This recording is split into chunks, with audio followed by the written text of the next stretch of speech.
Banjir masih merendam permukiman warga di Perumnas Antang Blok 8, Makassar, Sulawesi Selatan.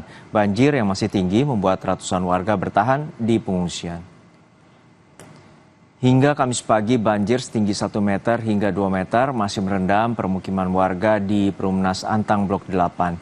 Banjir yang 2 kali terjadi dalam kurun waktu 3 bulan terakhir membuat warga berharap adanya keseriusan dari pemerintah untuk menanggulangi banjir. Saat ini tercatat ada 5 kecamatan terdampak di kota Makassar, yakni Kecamatan Biringkanaya, Manggala Tamalate, Tamalan Rea, dan Panakukang. Sebanyak 960 keluarga yang terdiri dari 3.653 jiwa pengungsi di 38 titik pengungsian. Untuk kali ini, saya mau sampaikan kami sudah jenuh. Sudah cukup. Ini yang tertinggi, dan ada warga kami yang sudah 35 tahun di sini, bermukim di sini, baru tahun ini dimasuki air Februari 2025 ini. Dan kami menyampaikan kami sudah jenuh. Sampai kapan kami harus korban rusak barang, korban kami yang rugi waktu anak-anak ke sekolah, terhambat ke tempat kerja, terhambat. Ini tolong keseriusan lah, kami sudah jenuh. Di Maros, Sulawesi Selatan, banjir masih merendam sejumlah wilayah seperti Kecamatan Marusu, Kabupaten Maros. Kurang lebih 300 kepala keluarga di Dusun Kampala, Desa Bonto Matene sudah 4 hari terdampak banjir. Di lokasi ini, banjir setinggi 1 hingga 2 meter masih memutus akses jalan dan merendam permukiman. Akibatnya, aktivitas warga menjadi terbatas. Ada cepat bantuan seperti makanan, Pak, karena di sini kan susah untuk keluarnya cari makanan. Susah ya. Iya. Kalau obat-obatan Ibu? Obat juga perlu, Pak. Obat-obatan Iya, juga. untuk anak-anak. Anak-anak rawan flu, batuk, demam. Untuk banjir kedua ini bantuan masih baru mau diusahakan sama pemerintah setempat.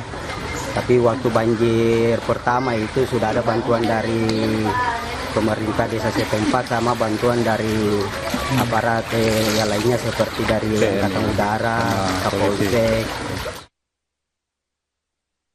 Laporan selengkapnya akan disampaikan jurnalis Kompas TV Wafik Aziza dan juru kamera Arif Tirtana dari Makassar, Sulawesi Selatan. Wafik, untuk saat ini bagaimana kondisi banjir terutama di kawasan Antang Blok 8 dan apakah banjir sudah mulai surut? Iya, Juna dan juga saudara, untuk kondisi banjir yang merendam rumah warga, tepatnya di Perumnas Antang Blok 8 tempat kami berada saat ini, banjir masih merendam rumah warga. Dari sebelumnya banjir setinggi 3 meter merendam rumah warga, hingga kemudian di siang hari ini banjir mulai perlahan surut di angka 1,5 meter. Nah, di belakang saya ini, saudara, bisa kita lihat bahwa sebenarnya di Blok 8, saat awal masuk ke Blok 8, ketinggian itu sampai hanya sepinggang orang dewasa. Namun ketika berjalan memasuki Blok 8, ketinggian air masih di angka sekitar 1,5 meter. Nah, hujan deras yang mengguyur kota Makassar selama beberapa hari terakhir menyebabkan beberapa titik di kota Makassar terendam banjir. Salah satu titik yang terparah tempat kami berada saat ini yaitu di Perumnas Antang Manggala, tepatnya di Blok 8 dan juga Blok 10. Kemudian di Perumnas Antang Kota Makassar selama kurun waktu 3 bulan terakhir ini sudah terjadi 2 kali banjir mencapai atap rumah warga, dan ini terjadi di bulan Februari ini, dimulai pada tanggal 11 Februari hingga hari ini. Menurut keterangan warga yang tinggal di Blok 8 Perumnas Antang bahwa banjir yang terjadi selama kurun waktu 3 hari terakhir ini merupakan banjir terparah dari peristiwa banjir yang terjadi sebelumnya. Jun. Baik, terima kasih atas laporan Anda, jurnalis Kompas TV Wafik Azizah dari Makassar, Sulawesi Selatan.